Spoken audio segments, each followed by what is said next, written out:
Welcome to the Storytelling with Data podcast, where listeners around the world learn to be better storytellers and presenters. We'll cover a wide range of topics that will help you effectively show and tell your data stories. So get ready to separate yourself from the mess of 3D exploding pie charts and deliver knockout presentations. And with that, here's Cole and Alli. Hi, Cole here. Thanks for tuning in. I had the fun opportunity recently to work with my daughter, she's 10, to help prepare her to speak publicly.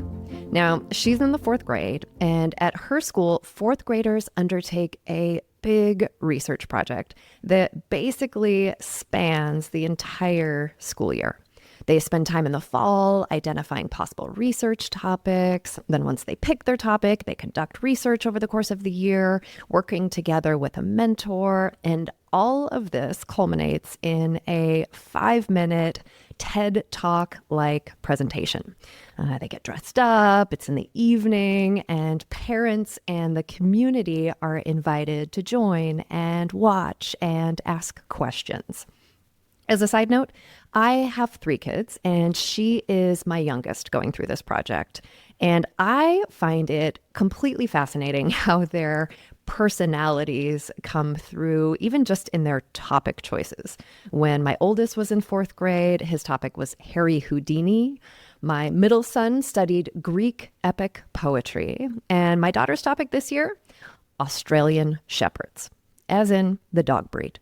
We have a furry 4-year-old Aussie who is absolutely her best friend. So this topic choice did not come as a surprise. Fast forward to recently, her slides are set and she's practicing to get comfortable talking through them. Now, I find it curious that practicing at this age seems to get interpreted as doing the thing once and calling it done. We encounter that on a weekly basis with piano lessons. So one of the first steps was just getting her to be open to the idea of repeated practice and the value of that.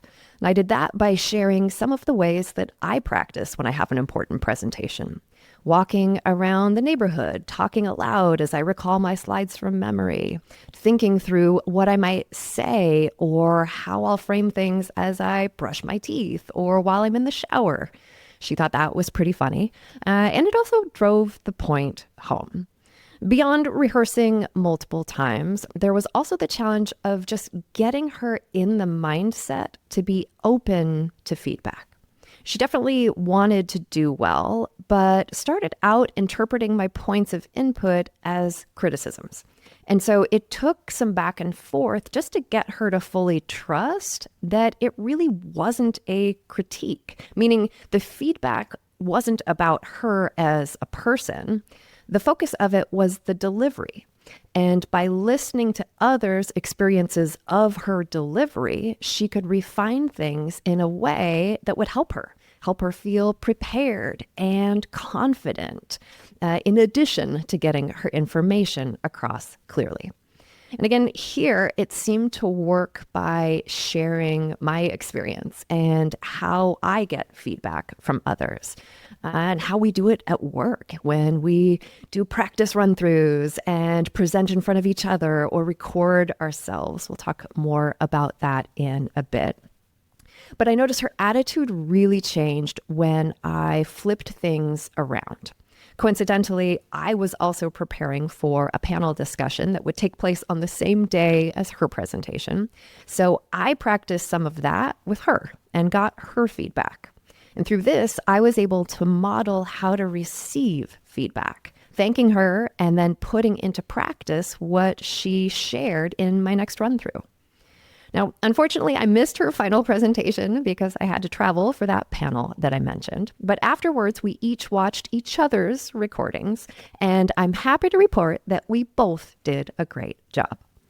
Today, we're going to talk about ways that you can become comfortable receiving feedback, even if you think of yourself as a more sensitive type of person. Before we dive in, I should mention I have a special co-host with me today. Her voice is one you've possibly heard before and definitely will be hearing more of here. I'm thrilled to welcome a new voice to the Storytelling with Data podcast, Alli. Alli has been a guest here speaking with Alex just about 2 years ago. That was episode 77, when they chatted about her book, Chart Spark. She's also the host of the popular Data Viz Today podcast. And as of last month, as we sit down to record this, Alli is one of the newest members of the Storytelling with Data team. Welcome, Alli. Thank you, Cole. I am so excited to join your team as a data storyteller. I absolutely love that your daughter brought her passion for Australian Shepherds into her presentation. I'm actually that kind of person too. I immerse myself in the things that I absolutely love.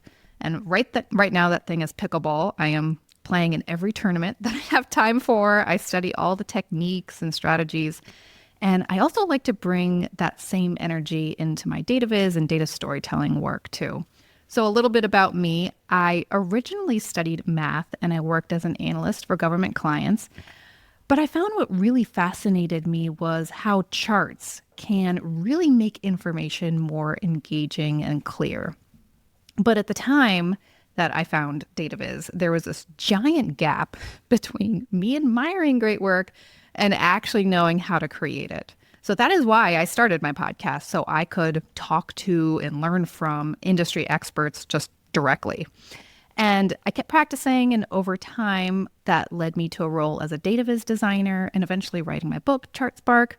And so now I'm excited to enter the role of data storyteller because I've learned that just creating great charts, that's really just the beginning. You can really have a major impact by adding and layering on storytelling and a very confident delivery. So with you, I'm going to be facilitating workshops and really helping other people learn how to close that same gap between just reporting numbers to influencing decisions. Yes, and that is the key, right? It's not just about making graphs, but in helping people understand how to make those graphs make sense and do something to drive an action. So you've been officially with us for a few weeks now. I'm curious, is there anything you want to share about how the onboarding process has been going that relates to our theme today? Yes. Number one thing, like second one I learned from your team is that you guys love feedback, just getting it and also giving it. And just that intro that I gave, that was, you guys asked me to do that on the very first team meeting, but it has gotten a lot better since then. So, I gave my traditional intro and then I got feedback on it and refined it. So it's really built into the culture here. And I love it. I love feedback, but I do identify more as a sensitive person. And I did not always love feedback. I used to dread it. And to prove it, I actually dug up a clip of an exchange that you and I had. It was about 8 years ago. We were on the Data Stories podcast. We were talking about the state of critiques in the data viz world. And we were joined by other data viz podcasters, John Schwabish, Enrico Bertini, and Moritz Stefaner. So I'm going to play that short clip for you right now.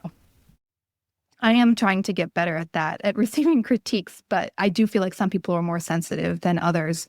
And that can make it difficult as well to give and receive it. Well, and we haven't found the right forum for it, right? Because it's different when you sit down one-on-one with a person and talk through things totally versus different. this like anonymous, you shoot off your mouth and don't think about the person on the other end. And Twitter seems to be engineered in a way that it pushes people to use this inflammatory, it's like this snarky, short message, and then you feel like tension in your body. It's like, I'm gonna fight back, right? It's like, I can tell you, I mean, it took me so many years. I think I improved a lot, right? But maybe somebody should write a guide on how to resist this tension and say, hey, okay, let me see what's the best way to have a productive conversation. But I think this is where we can borrow from other fields, right? Where, everything's borrowed from other fields, but in design, critique is part of what you learn and part of what you seek out. And we just need to figure out how to build in places to do that and the right language for that in the data viz community. Listening back on that clip today, right, 8 years ago, hard to believe. But I'm curious, Alli, what stands out to you when you hear it now? Yeah, I think first my voice sounds very meek You can just like really detect it in my voice that I am very new to podcasting, very new to voicing my opinion in general. And second, it really resonated with me, Enrico's point about feeling that tension in your whole body when someone's critiquing your work. And at the time, my identity and I guess maybe my worth was really wrapped up in my work. So I immediately felt defensive whenever somebody had any kind of feedback for me. It's so interesting, right? Because I don't know if I've ever had that. I was trying to empathize as you're talking through. I mean, one, it's interesting to me because when I listened back to it, I didn't think you sounded meek. Oh, really? So one of the things that points out is just how we critique ourselves, right? And I think oftentimes we are our own worst critic. I mean, I know I certainly am that for myself. But I didn't think you sounded meek. For me, it is also interesting, this idea of feedback being like a personal attack, right? That was also what I felt when I was talking with Eloise and trying to get her comfortable with her presentation as well. And I was trying to think back to what would it be? Why is it that that I don't think of it that way? And you talked a little bit, and we'll talk more about just how ingrained the process of feedback is within storytelling with data, and how we work across the team, and that it's from the get-go of day one. Introduce yourself, and then we're going to pick it apart and give you ideas and help you make that even stronger. And I wonder, though, because if I think back at Google, it was also very much a culture of constant feedback and input. And it was just even the way that our offices were structured invited people to be working together in all sorts of different ways, which is, at least when I joined, this has probably changed over time, but nobody had an individual office. We were in offices, but everyone had an office with like several other people. I think it was meant to model like grad school. And so you would always, I mean, I can't even count the number of times I would have turned around and talked to my colleagues or just like raised an idea or tried something and gotten feedback on it. So it was really built into the culture there. And I think, I was relatively young when I started there, and it just became ingrained in that way that it made it, that I didn't even give it a second thought to build that into the culture at Storytelling with Data. I think you're right. I think it kind of depends on how you were trained in any kind of capacity, right? It can be at work or maybe at home, the way you interact with your parents or school and teachers. But if you had something early on to show you that perfection wasn't the goal and collaboration and iterating is the goal, then it really changes your mindset. And I think thinking about it the way you just asked it does feel like the way I was raised and the schooling that I had and the job experiences that I had before I got into data viz, it felt like execution and perfection was more valued than collaboration and feedback. But the nice part is that it's something you can learn. And so if you did start out like me and taking things personally, you can transform. Yes. Well, and that's what we're talking about here today.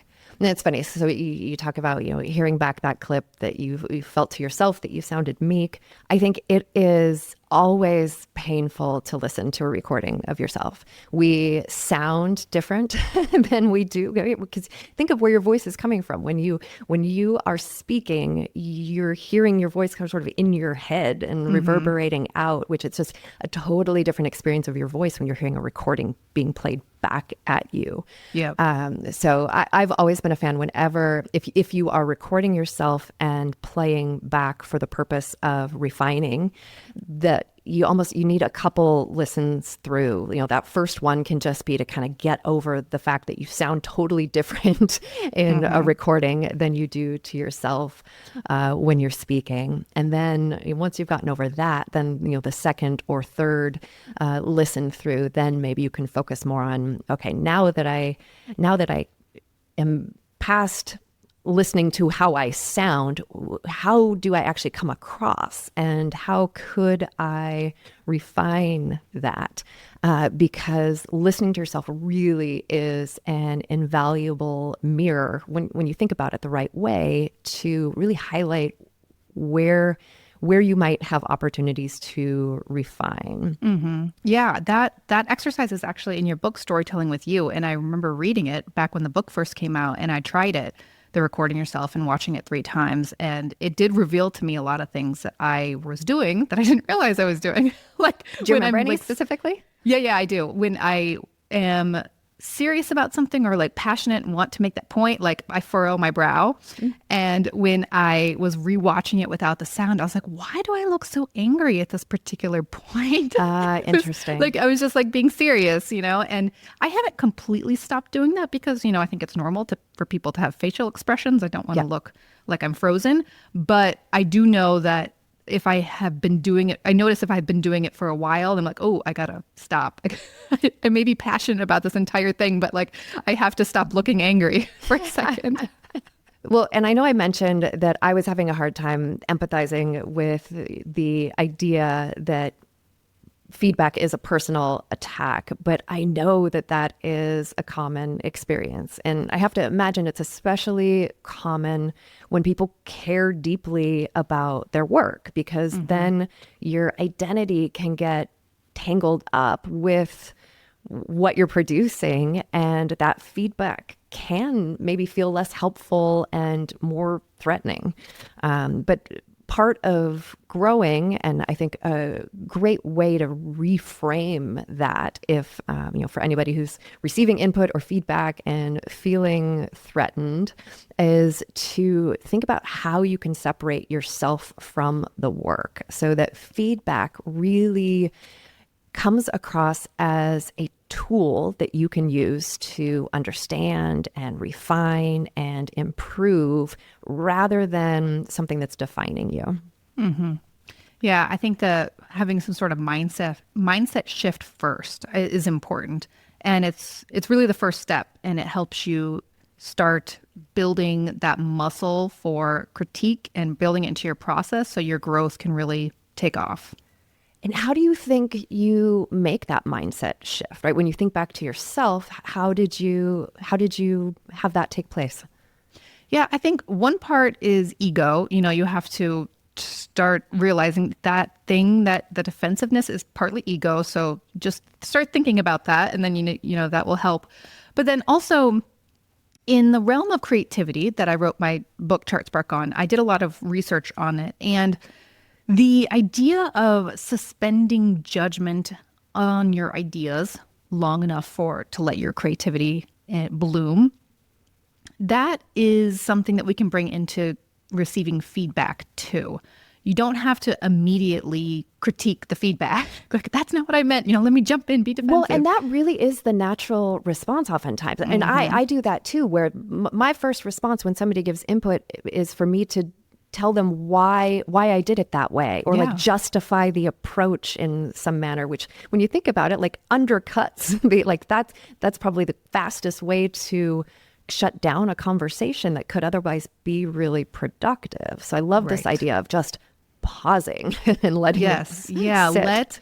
With creativity, you're letting the idea bloom. With critique, you're just letting the feedback bloom. Like, maybe it's not right. True. Like, maybe your creative ideas aren't right. A lot of them aren't. But just you do have to give it a second and be open to it. Allow yourself to be open to it. So the mindset shift here, I think, is being open and more open to receiving the feedback.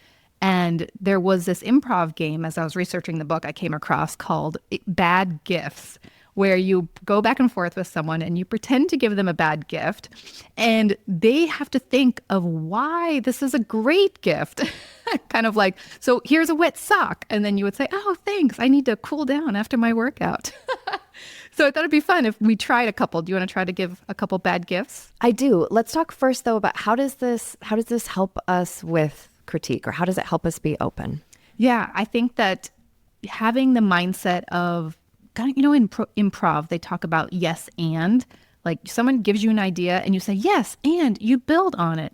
if that's a collaborative mindset, that's not like a I'm going to shut this down mindset. So shifting from I'm thinking about myself, I'm thinking about my ego, I'm thinking about why they're wrong, you're shifting to openness on how could they be right? How could this actually help me? So it's a really great thing to practice.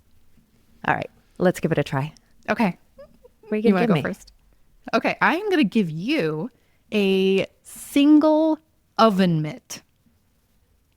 All right. So I'm imagining this is one of those like big ones that you stick your hand in, right? So it's got some coverage.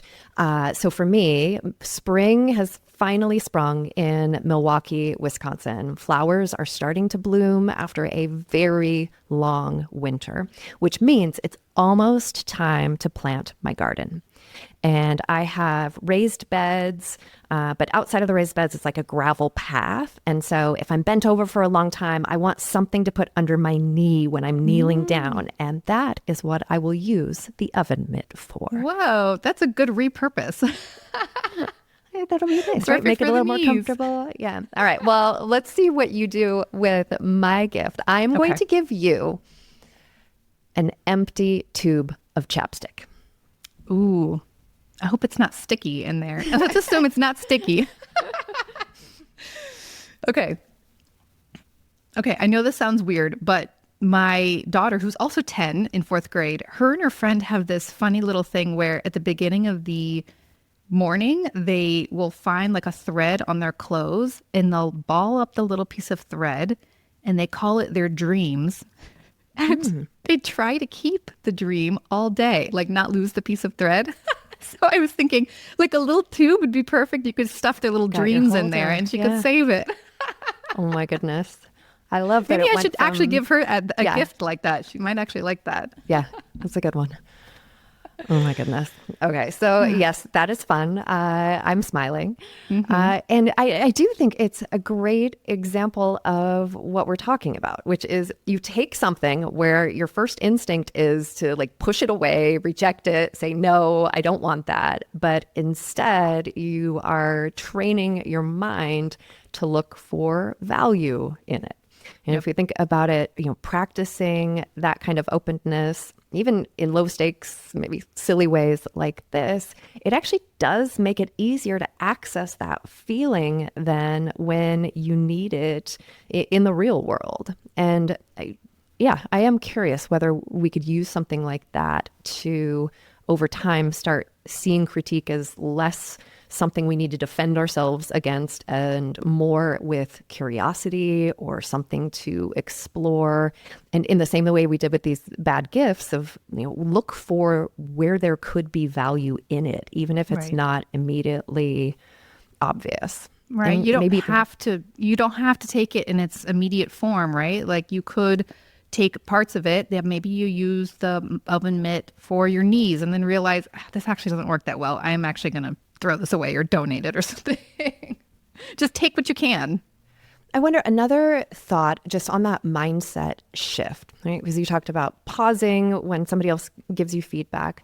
I wonder if you could just put yourself in a different frame of mind in terms of imagine that it's not your work that's getting the feedback, but you are also another person critiquing it. Just would be a reframing that could, your yes and comment about the improv made me think of this, of like, oh, if you're playing improv, then, the rule is your yes and. Like you could put yourself in this different position where you're building off of somebody else's critique on your own work. But if you kind of step outside of that. Thoughts on that? Yeah, that would be a really great thing to implement. Like if you were to do that on your team, right? And it's just, you kind of have this rule amongst yourselves that if you do provide critique, the next thing someone has to say is, even if it's the person who created it, yes, and basically like, yeah, that does make sense. And I think I could even take it further with this particular thing. I love that idea. And that points out one thing as well, which is, so the individual can certainly do things if you're feeling like it's hard to get feedback, but you want to because you understand the value it can have. But I definitely think there are also things, we talked about this a little bit with Google and what we do at Storytelling with Data, but that teams and organizations can do that help facilitate the exchange of feedback so that it just is part of the fabric of the organization rather than something that only happens sometimes and so people never get in the habit of it. So just your yes and comment, at a team meeting, if everybody puts out something that they get feedback on, or, if you take turns doing that and have some of these rules or guidelines built in, it just helps people practice that same sort of openness that we did with the bad gifts game. And that in a formal way can really eke into just how people work together in general so that you get input and critique in less formal ways that can be useful as well. Mm-hmm. Yeah. And just the fact that you guys at the beginning said, hey, we value feedback, constructive and I don't want to say polite. I don't know what the right word is, but you know what I mean? Like constructive and like in the effort to make everybody better. Yes, that kind of feedback. If you have the culture of, hey, this is the culture of our organization, then it felt less personal to me. Like, oh my gosh, I am presenting something on day one and I'm being torn apart. It's more of like, oh, we are all participating in this together to make us all better. This is just what we do. Yeah. Well, and I think to your point, not being the only one, right? It's a shared experience. Literally everybody on the team has gone through this. And we create some shared history as a result of that. Like, we have funny stories from when Alex started and her first week when we were at an offsite here in Milwaukee and, going through part of that introduction process where, you can recall and have this history now together where it becomes a fond memory. I don't know if she would describe it that way, but I will. A growing moment. There you go. Yeah, another way I was thinking that you can integrate this into your organization is we talked about less formal ways of giving feedback, but you can institute some more formal things. Like maybe we have a feedback session always at this particular time for anybody who needs something, like office hours, like at the Storytelling with Data community, anybody can join. There's actually a section where people can go and get feedback and, post something and we chime in, the community chimes in, and also office hours where you can come and get help from a data storyteller live. So you can lean on us for help with feedback, data viz related, but you can also replicate something like this on your own team internally. I wonder if there's something there as well when it just comes to getting yourself in the right mindset to get feedback. Just the act of asking for it in cases where you really want it and are going to value it and need it puts you in a different position versus if you just put something out there and somebody gives you feedback. So there's probably something around just knowing when you are going to be able to use it and be open to it and integrating that into your own process. Right. That makes sense. If I posted something in a feedback forum, I will expect feedback. But if I posted something thinking it's in its final form and people had advice, I'd be like, wait, no, I'm done. Hello, Storytelling with Data listeners. Let's be honest, it wouldn't be a podcast in 2026 if we didn't talk about AI. But rather than focusing on the latest model, tool, or headline, we want to focus on something more practical. How can AI help us create better graphs, slides, and presentations? On July 13th at 11 a.m. Eastern, Cole and Simon will host a live mini workshop, AI for Data Storytelling, Better Graphs, Slides, and Presentations. Together, they'll share real examples on how they're using AI to generate ideas faster, refine their thinking, improve visual communication, and become more effective data storytellers. You'll see where AI can help, where it can hinder, and how to create presentations that are not just artificially intelligent, but exceptionally human. Registration is free. Check out the show notes in today's podcast for a direct link, or visit storytellingwithdata.com, resources, and explore our Storytelling with AI section. We hope you'll join us on July 13th. Welcome back.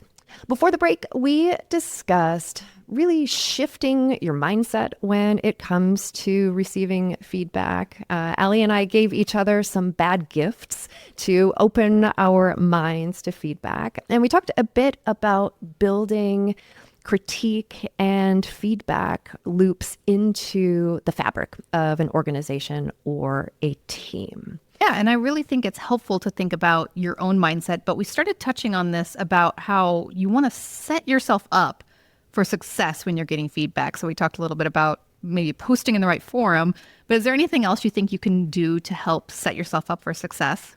Yeah, I think, one, being clear when you ask for feedback, like actually wanting it. And I mention this because I fall guilty to this sometimes, which is I present something and ask what people think when really what I want them to say is, oh, it looks great. Go on and do that thing.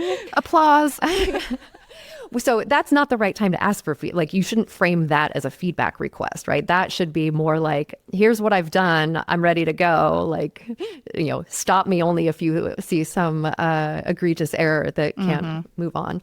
But I think one way to get yourself in the right mindset is just to be asking for feedback when you recognize that there's value in it, when you are likely going to use it. So when you think of the time frame of a project, right, early often feedback is can often be a good place. And thinking about who you ask for feedback, because different people, and I talk about this in that chapter that you referred to, or the part you referred to of storytelling with you, different people are going to have different points of view and be able to give different value. So like, you might turn to a supporter when you want to build your confidence, if you're getting ready to present, whereas you could go to someone who you expect might be more a critic when you are wanting to figure out how you might anticipate pushback, or somebody new to the topic could help you with clarity if they don't come in with preconceived knowledge, whereas experts might help you anticipate and prepare to answer questions or fill in any gaps that you might have. And along with that, being specific about what you want feedback on can be really helpful, so that you don't get overwhelmed or frustrated by input on kind of the wrong things at the wrong time. And so one way to do this is just ask one or two targeted questions, which puts the person who's giving the feedback in the frame of mind you want them in to be able to get good input. Things like, does this graph type make sense? Or is the main message clear? Again, this helps the person who's giving the feedback know how to help and makes their input more useful. I'm always a fan as well of time bounding that. So, I have a week to work on this. What should I do? Versus I have 5 minutes before I have to hand this over. That really warrants a different level of feedback and can help the person who's giving it to you. And if they start giving you feedback about how you would have to start over and you have to be done with it by tomorrow, that's not helpful. So that's a good point. Yeah, so being clear about combining the right sort of people at the right point of time with the right framing is going to get you more useful and actionable feedback. And we think about being comfortable with getting feedback when it's the right kind of feedback you're getting at the right time, that becomes easier to incorporate and maybe easier to take it in versus that rejection that we talked about before. Right. Yeah. And you did mention that in the book, Storytelling with You. And also in the book, you talk about ways getting comfortable accepting feedback. Can you expand a bit on that? I think the biggest thing, and we talked about this a little bit already, but it's just to pause. So if you know you're getting feedback, for me, I tell myself ahead of time, like, don't respond, or your only response should be like nodding and yes, or asking clarifying questions. But what you want to for sure avoid is getting into anything defensive. What you don't want to do is be explaining why you made the choices you made when somebody's just giving you feedback about those choices. What you do want, though, is if it's unclear, you want to be able to understand what they're getting out, but I would be really open-ended then with things back. It's not like why did you think that? Which sounds defensive. It's more like, say more about this. Or, you asked me about my use of colors. When you look at this, how do you associate the different colors that you see here? Or talk to me about your thought process. Because if you can really look at it as, you're getting this gift of insight into somebody else's mind and perception about your work, like how do you use that to your advantage and turn that into a tool to improve yourself and improve your work? That's a good point. The way you said that, they're basically giving you a gift of it. And I think I have slowly come to realize that you want that gift early on. So just because you didn't get feedback on something doesn't mean that no one's going to have critiques on your work when it's done. Because, let's say you create a graphic and you didn't get any feedback on it, and then you share it, or you have it in a presentation, then everybody has, then you're getting all the feedback and you're like, oh man, it's done. But if you get the benefit of it before you share it, and you have time to iterate, that's a gift that someone gave you. You had time to fix it. It's not like it makes the problems go away if you didn't get feedback. No, it definitely doesn't. And when you actually need feedback, if you're not getting any, then you want to think about, is there something about how I'm asking that's unclear? Because never are people not going to have some opinion or something to be able to, to bring up that's going to be helpful. So I would almost be, if you are really in an instance where you need feedback so that eventual thing is successful and you're not getting all of your feedback at that point. If you're not getting it, I wouldn't necessarily assume that means everything's perfect. Oftentimes what that means is people didn't have time to look, or there might be something else going on there. So I'd say if that's a pattern that you're seeing where you ask for feedback, you're not getting it, but then you do at the final thing, you want to reframe or rethink about how you're asking or who you're asking, because there's something about that isn't maybe lining up in the way it could be. You saying that also just made me think, the person that you're asking, it might be that you're asking a supporter rather than a critic. It depends. Some people feel like their primary job is to support you. So for example, when I first started podcasting, I practiced a lot, just recording myself and then deleting it. I think like the first episode I recorded it like 100 times because I hated it, but I had to keep doing it to practice. And I shared the episode with my mom and my husband because those were the only people I was brave enough to share it with. Like I couldn't share it with a wider audience at the time, but I knew I had to get feedback on it because I didn't want to put it out there and people listen and be like, oh my gosh, what is happening? But I shared it with my mom and she was a 100% supporter, which was great. It gave me some confidence. Yeah. But I also shared it with my husband because he tends to be a critic, and he helped me understand primarily that I kind of sounded bored sometimes when I was recording. And I realized the microphone sucks some of your energy out, like 20% of your energy. Actually? So you almost have to. Well, I don't know if it actually does, but maybe that sounded too scientific. Yeah. Like 20%, really? But like if you heard me talking in this room right now, you would think like, I don't know, I was on a Broadway show. I'm like talking so loudly and exaggerated. Yep. But when someone's listening into their headphones, it kind of just sounds like I'm talking normally. So anyway, I learned that because my husband was a critic and was like, you kind of sound bored. I was like, really? I was just trying not to sound, like I'm a showman, Yeah. So you might, to your point, thinking about the type of person you're getting feedback from, if you're not getting that feedback, think about maybe you need to ask someone who more has a critique nature, or you need to be really specific with that supporter person. You're like, look, I understand you support me, but I really need specific feedback on improvement for X, Y, and Z. Well, I also think there's something really interesting about the order in which you approach that, right? Because you're saying, okay, I'm nervous. I already recorded this 100 times. I'm still not happy with it. So I'm going to go talk to my mom. I know she's going to be my cheerleader. Mm-hmm. That's going to give me the confidence to like go to the next step, right? Because had you gone to a critic then, you might have scrapped the whole project. Yeah. So getting somebody to say, yes, you're on the right track, keep going with this. And then to say, all right, I'm going to keep going with it. Now I'm going to go to somebody who I know is going to give me specific feedback that I can use to make it better. Like that's a really smart way to do it because you're getting the confidence boost and then getting the refinement opportunity. I love that, even though you were excited about what you were talking about, that it came across as bored. It makes me think about the same, you get that with presenting virtually as well, which is just like you're flattened in a way, you're like shrunk down. So you have to be bigger and more expressive than you might otherwise be, or on stage is similar. I never thought of that when you're reduced just to audio, but for sure that's the case. Right. And you know what? Practicing and getting feedback is what helped me realize it. So you can only imagine how doing that kind of thing, like recording yourself, helps you understand what you need to improve on. Well, and you've been recording yourself regularly because that is a key component for the onboarding process as you learn workshop content. And I don't know if you know the backstory on this, actually. Do you know why you're recording yourself? No, I don't.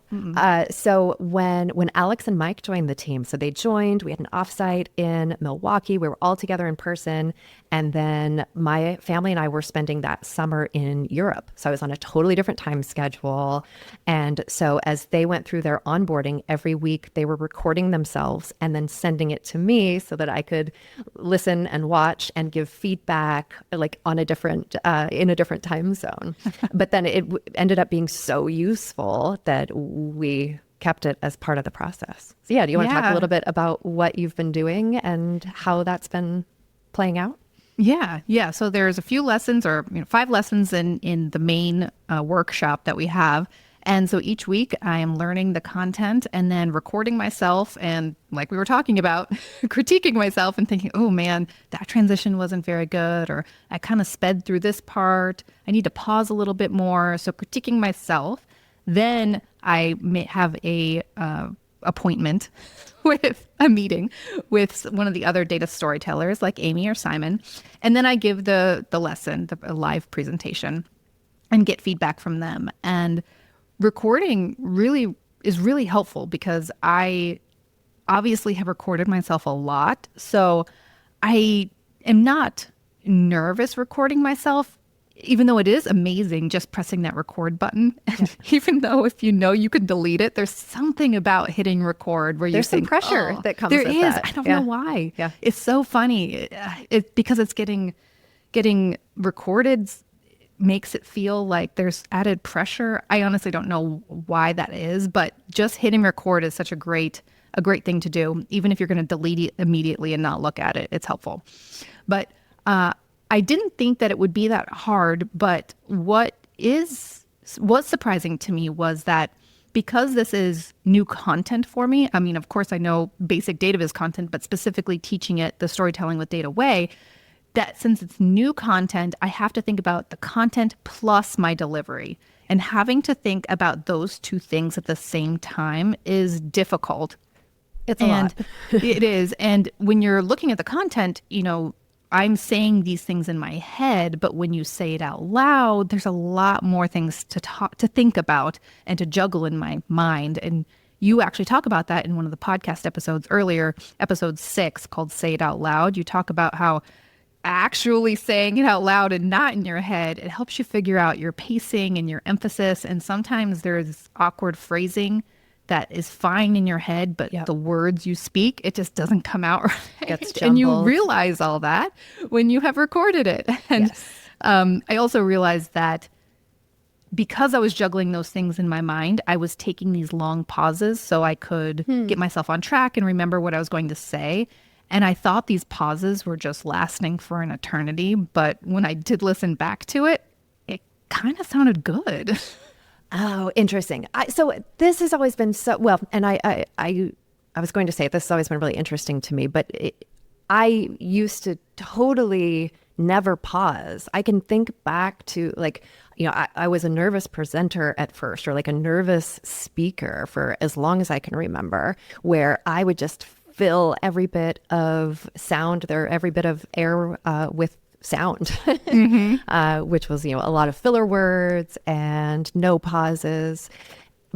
You you almost can't do it all at once, right? You're talking about the trying to remember the content, but then also being aware of how you're presenting it. There's not space for that until you get to know the content a little bit better. But I think that is the value of practicing enough or being familiar enough with what you are going to be speaking about, right? Whether it's formal training, like you are coming up to speed on in the storytelling with data way, or, if it's just a meeting or a presentation where you're going to be saying something, that having some sense of what that is so that you can rely on that and your whole brain doesn't have to be focused on that leaves enough brain power to then be able to be thinking about your delivery and how that's landing and make adjustments in the moment if it isn't maybe landing in the way that you want it to. And so for sure, the practicing aloud can help with that, because now you have worked through maybe how do you get from one topic to the next, or if you've done this a few times, you'll have multiple different paths that you can navigate, and you can certainly do that more eloquently in front of an audience when you've done it in a room by yourself first a couple times. But I think with pausing, it always feels awkward. Well, it doesn't always feel awkward. With practice, like with anything, it starts to become and feel natural. And I've noticed when I listen to myself, I have this totally different cadence when I speak than I did if you rewind, 10 or 15 years ago.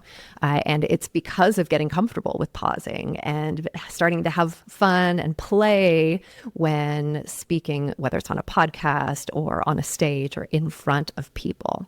But for sure, I can remember clearly when I first started doing that, where I would literally, if I had notes or I had slides that I could see, I would have some cue to myself that reminded me to pause. And you can count in your head slowly to a number that seems a lot bigger than you want it to be, because it's awkward when you are standing in front of a room full of people and not saying something. But as we've all experienced, the benefit of that is then when you do say something, you have people's attention in this totally different way.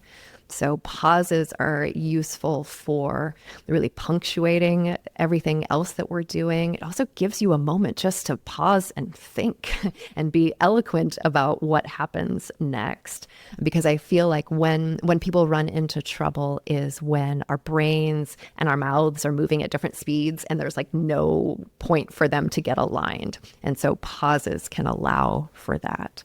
And I think that is, back on the topic of feedback, when I'm giving people feedback, oftentimes it is to play with pausing and play with how you're punctuating your spoken words. I think I was at my kids' school a couple months ago. I was working with the seniors. They actually also do these big research projects, but theirs are much more in depth, a little more serious topics than Australian Shepherds.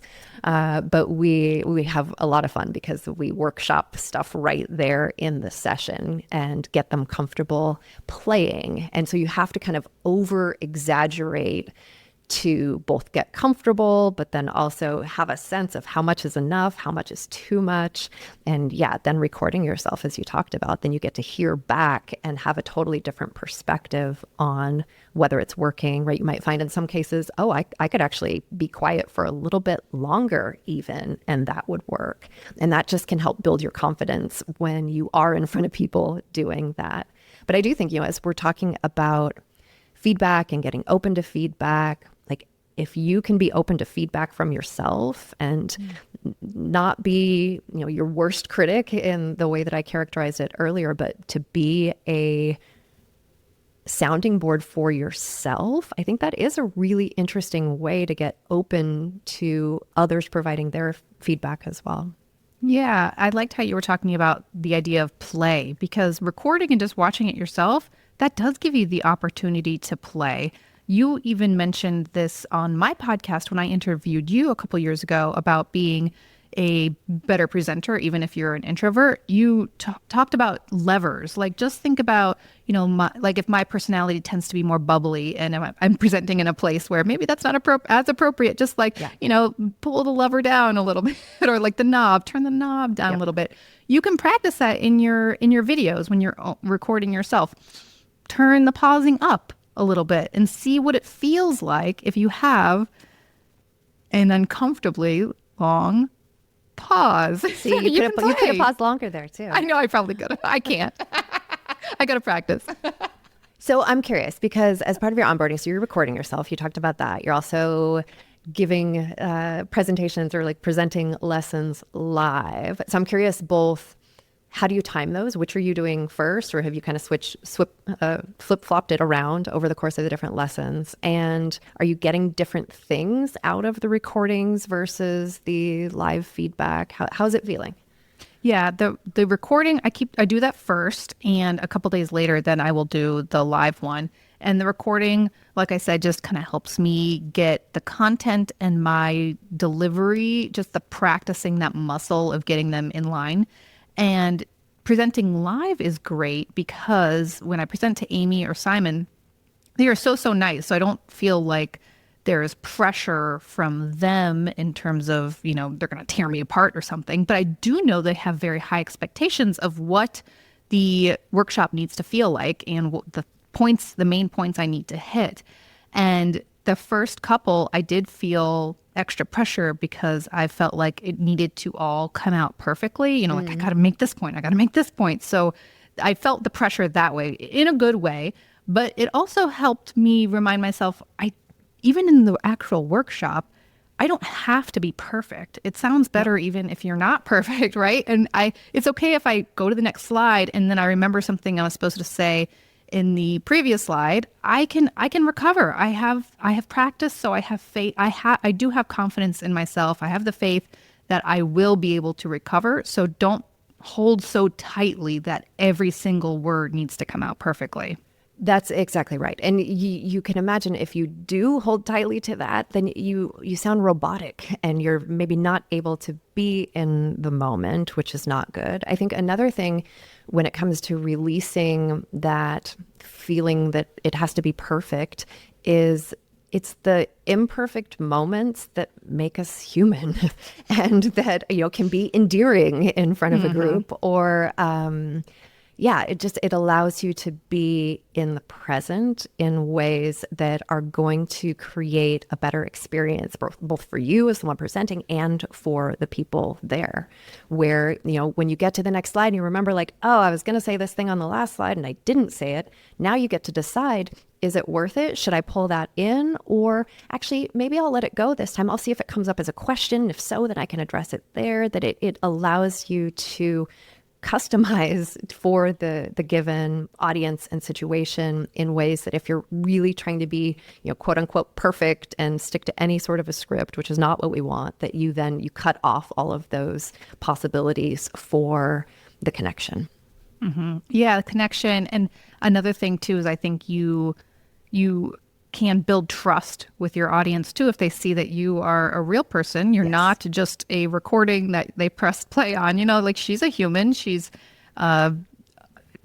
teaching me her expertise. This is a back and forth. Like when they have to participate, it makes them feel better about participating because they see that I'm not perfect. They're not perfect. We're just talking. We're collaborating.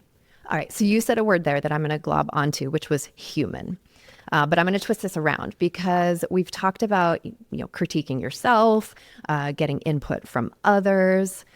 I wonder, in the way that you might feel defensive if you're asking a person and you're getting their opinion on your work, how might we throw AI into the mix? Are there ways to do that subvert some of the challenges that we've talked about? What do you think? Yeah. I definitely encourage AI to be ruthless with me when I am asking. What kind of prompt do you give? Well, I've heard someone suggest like telling the chatbot that they have a particular IQ, like you have an IQ of 160 or whatever the top number is, and you're known for your ruthless feedback. Okay. They will be like, oh, I'm supposed to be smart. I'm supposed to be direct, So queuing it up to be, because I don't want any compliments from AI. Like who has time for that, right? And you've got to work hard to get around that because exactly. that is the measure of success, right? Is it exactly making you happy and satisfying you? Part of the thing that we were talking about earlier, like you were asking for feedback, so that helps. But then also I think it takes the ego out of it too, don't you think? Because it's like I'm talking to a machine, like I don't care. Yes. Yeah, agreed. And I think with smart prompts, right, be a discerning audience member who knows, topic X better than I do. Like, help me make this stronger, or point out weaknesses that, you can ask really directed things that will get you another perspective that is different from your own, which is really, when we're asking for feedback, that is what we want. Yep. See things that you didn't consider before. Mm-hmm. Maybe as our last tidbit for our listener, we can talk about a little bit maybe about the feeling that you get in your body when you're getting feedback. Because when Enrico was in that clip at the beginning was talking about that rising tension in your body, I really do feel that. I mean, not so much anymore, but I did. So do you have any tips for handling that? Like, what's kind of happening in your head and in your body as you're getting feedback? I will say, anytime there's anything happening in your body where you feel like you are losing grasp of control in any way, because for me, that's when things feel uncomfortable, is when control is outside of myself. Pausing, breathing, and just that beat of taking a deep breath can help reset things. Yeah. What do you breathing think? For sure. Yeah. I actually have this little saying that I learned from my dentist, which I know is so random. Interesting. Like, I was getting a filling and I was very tense, and she was saying, breathe through your nose, wiggle your toes. So breathe through your nose, kind of just relaxes you. And then if you wiggle your toes, it kind of just takes you out of that tense mind body kind of tightness that you have, Well, because now you're focused on something really specific too. Yeah, true. Interesting. Yep. I think that's kind of you're kind of thinking about head, but then you go all the way down to your feet. So breathe through your nose, wiggle your toes. I love and that. it really helps. It's nice to say too. Yeah, it's good. I'm totally using that with my kids. Yeah, I know. I say that too, especially when my kids are at the dentist. I'm like, breathe through your nose, wiggle your toes. It helps with the dentist. It helps with anything. Well, and as we've talked about, if we can really think of critique as something that accelerates growth and refinement, the more you expose yourself to it, the better your work's going to become, and the less scary it's going to feel, right? It'll feel useful instead. Yeah, even if you're a more sensitive person, you don't have to think about it like, oh man, I just need some thicker skin. You can think about it like either I need to practice this more, or I need to think about ways I can cultivate a more productive environment, set myself up a little bit better. And you can even start small. You don't have to, have everything figured out at once. Yes, starting small, integrating things bit by bit. It doesn't have to be a massive project where you go to a committee and get formal critique. Playing the bad gifts game as we modeled, recording yourself, watching it back, sharing with a supportive friend or family member, and then maybe getting a little bit more. Yeah, it's funny because it'll compound over time. You'll dig up recordings 8 years later and just see how far you have really come. Yes. And I actually think that's a really useful thing as well. Once you see how feedback helps you improve, then you'll start to seek it out. And then now you've completely reframed its role in your work and in your life. Yeah. I think someone asked me a while ago, oh, are you embarrassed listening back to those early episodes? I'm like, no, I think it's amazing that I can listen back and think, wow, I've improved so much. What a gift. Well, I think it's amazing that you recognized that as something you wanted to work on and put yourself out there in that super uncomfortable way. And actually, the feedback is, we rely on it heavily at the onset of onboarding at Storytelling with Data, which, as we've talked about, just creates this thread through the rest in terms of the teams constantly getting feedback from each other. But the topic of feedback and the art of both giving and receiving feedback is also the topic of week 1 of our 8-week course. And so I'll just mention, for those listening, if anyone would like to learn more about the art of feedback, you can join the next cohort of that 8-week virtual course. That starts in September 2026. You'll find that and information on our workshops and everything else at storytellingwithdata.com/workshops for that one. Yep. And you can use the code podcast10, that's podcast10 at checkout, and you get 10% off. And we hope the course is useful if you choose to join. And we hope that this episode was useful also. Yes, thanks for joining. And Alli, congrats again on being part of the team and on the first official Storytelling with Data podcast as a Storytelling with Data team member. Everything we mentioned is going to be available in the show notes, and we'll see you soon. Bye now.